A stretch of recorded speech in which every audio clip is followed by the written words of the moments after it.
ਕੌਣ ਜਿੱਤ ਰਿਹਾ ਪੰਜਾਬ? ਸਭ ਤੋਂ ਸਟੀਕ ਐਗਜ਼ਿਟ ਪੋਲ 7 ਮਾਰਚ ਸ਼ਾਮ 6 ਵਜੇ ਤੋਂ ਲਗਾਤਾਰ सिर्फ पंजाब तक पे। बोल दिया था कि आप सिर्फ एक बैकपैक लेके रेडी रहना, क्योंकि हमें कभी भी जाना पड़ सकता है।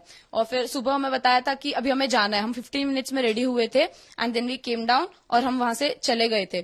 और बसेस पे इंडिया का फ्लैग वगैरह, स्टूडेंट्स ऑन बोर्ड का पोस्टर्स लगाया था। और ईस्ट में तभी भी काफी कुछ हो रहा था। काफी बच्चे वापस ईस्ट से अपने अपने यूनिवर्सिटी में ट्रैवल कर रहे थे। वो 3-3 दिन तक कंटिन्यू बसेस में ही थे और काफी डिफिकल्ट रहा था उनका वो 3 दिन, क्योंकि उनके पास खाना पीना नहीं था, कर्फ्यू लग चुका था और ड्राइवर्स बसेस वापस लाने के लिए रेडी नहीं थे। 3-3 दिन तक स्नो में वहीं बॉर्डर्स पे रहे हैं, ना नींद है।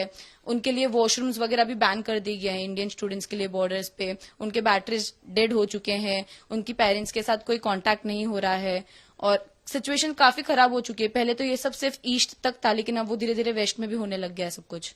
तो बॉर्डर्स तक आने के लिए 10 किलोमीटर्स की ट्रैफिक थी by car and even by walking, क्योंकि वुमेन्स बच्चे लेके वो चल के बॉर्डर्स क्रॉस कर रहे थे। और फिर वहां जाके भी हमें लाइक बॉर्डर क्रॉस करने तक, उसके बाद 2 चेक पॉइंट्स है, वहां हमें ईच चेक पॉइंट पे 2-2 घंटे लगे थे पासपोर्ट चेकिंग करवाने के लिए। वीजा नहीं था हमारे पास रोमानिया का, वो सब होने के लिए। और एक बार हमने एंटर कर लिया था तो रोमानियन सिटीजन्स काफी अच्छे थे, मतलब वहां के जो लोकल्स थे उन्होंने हमें फूड, पानी, जूसेस वगैरह सब प्रोवाइड किया था। और उसके बाद तो इट वॉज ईजी। 6 आवर्स का बाय बस ट्रैवलिंग था, और लेकिन उस समय हमारे पास नेटवर्क नहीं था बिल्कुल भी 6 to 8 आवर्स के लिए, ताकि मतलब हमारे पेरेंट्स के साथ कोई कांटेक्ट नहीं था कि हम कहाँ हैं, हम एयरपोर्ट पहुंचे, हमारा बोर्डिंग हुआ कि क्या। लेकिन एक बार हम एयरपोर्ट पहुंच गए थे, उसके बाद बोर्डिंग हो गया और फिर इट वॉज इजी। 9 o'clock की फ्लाइट थी एंड 6 आवर्स का था वो जर्नी, और फिर हम मुंबई आ गए थे। एडवाइजरी दी गई थी एम्बेसी के द्वारा कि आप निकल जाइए वहां से। उसका मद्देनजर रखते हुए मैं 24 को निकलने वाली थी। जैसे ही मैं सुबह उठी निकलने के लिए, आई वाज टोल्ड कि एयरपोर्ट पे बॉम्बिंग हो रही है। हमें लगा कुछ नॉर्मल सा हुआ होगा, बट जैसे हमने फ्रेंड्स को कांटेक्ट किया, उन्होंने बोला कि हमें यहाँ से निकाला गया है। सब फोन पे रोज जा रहे थे, कोई कुछ क्लियरली बता नहीं रहा था हमें। एंड बस जो प्लेन में बोर्ड भी कर चुके थे उनको भी हटा दिया था, कह रहे थे एयर स्पेस बंद कर दिया है, कोई चांस नहीं है कहीं पे भी जाने का। एंड हम क्लूलेस थे कि हुआ क्या है एग्जैक्टली। तब हमें समझ में आया कि ओके, सच में वॉर शुरू हो चुका है और दहशत मच चुकी थी। हम बहुत डरे हुए थे, समझ ही नहीं आ रहा था क्या करना चाहिए क्या नहीं, क्या सच है क्या झूठ है, हमें कुछ समझ में नहीं आ रहा था। काफी दहशत तो फैल ही रखी थी और सब डरे हुए थे। उस डर के बीच में सब पैनिक हो चुके थे, कोई कुछ कर रहा है, कोई कुछ कह रहा है। और उसमें हमें कहा गया था कि आप अपना खाने का सप्लाई अच्छे से रखिए, पानी का सप्लाई अच्छे से रखिए। उसी सुबह हम गए पानी का सप्लाई लाने, उतने में हमें बॉम्ब की आवाज सुनाई दी। और वो बॉम्ब की आवाज जब हम हॉस्टल पहुंचे तो हमारे फ्रेंड्स ने हमें बताया कि एक्चुअल में हमारा हॉस्टल हिला है, इतना बुरा बॉम्ब फटा है और हमारे बाजू में ही फटा है। तो आप समझ सकते हैं कि हमारी क्या हालत हो गई होगी। हमें कुछ समझ ही नहीं आ रहा था कि क्या सच में हम कल देखेंगे नहीं देखेंगे, कोई श्योरिटी नहीं थी हमारे पास। हमें बॉम्ब शेल्टर में भगाया जा रहा था, हर 3 घंटे में सायरन बज रहे थे। एंड तभी हमने देखा हमारे ही यूनिवर्सिटी में, जब हम बॉम्ब शेल्टर में थे, यूक्रेनियन सोल्जर्स अंदर घुसे थे। हमें पूरी रात वहां रखा गया था बिकॉज ऑफ सिक्योरिटी पर्पस। और हमारे सामने रशियन मिलिटेंट्स को पकड़ा गया था। यूक्रेनियन सोल्जर आए हमारे सामने से, रशियन मिलिटेंट को लेकर गए। ऐसे टाइम पे हमें ये समझ नहीं आ रहा था अब सही कौन है, यूक्रेनियन सोल्जर कौन है, रशियन मिलिटेंट कौन है। हम कंफ्यूज हो गए थे, हम किस पे बिलीव करें किस पे नहीं। एम्बेसी हमें मना कर रही थी कि कीव में बहुत ही हालत खराब है, कीव कैपिटल सिटी है, वहां पर बहुत ही हालत खराब है, बॉम्बिंग काफी ज्यादा हो रहे हैं, आपके लिए सेफ नहीं है कहीं भी बाहर जाना।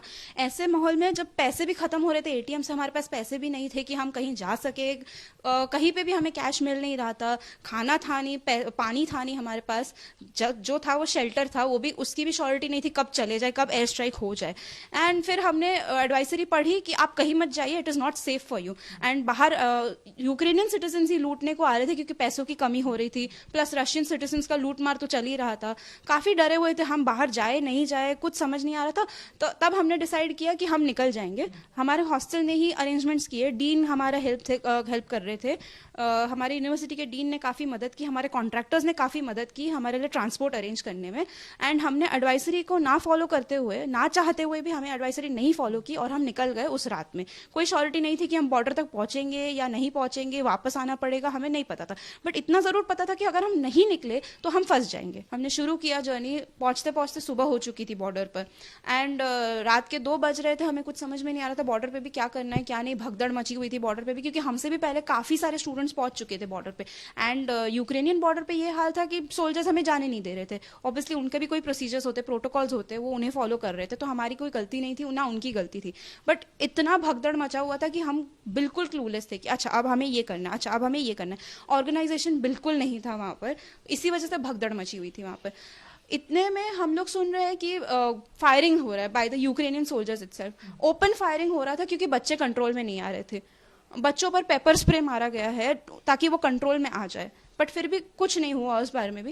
एंड तब हमें फिर रुकना ही पड़ा, पूरी रात हम बिना किसी शेल्टर के रुके हुए थे, हमें रोका गया था, हम बस ब्लैंकेट्स डाल के बैठे हुए थे, ना खाना पानी कुछ नहीं, बस हम बैठे हुए थे। जर्नी में भी हमें कुछ हेल्प नहीं थी, खाने पीने का अरेंजमेंट था नहीं, तो हम बस वैसे ही रुके हुए थे ठंड में।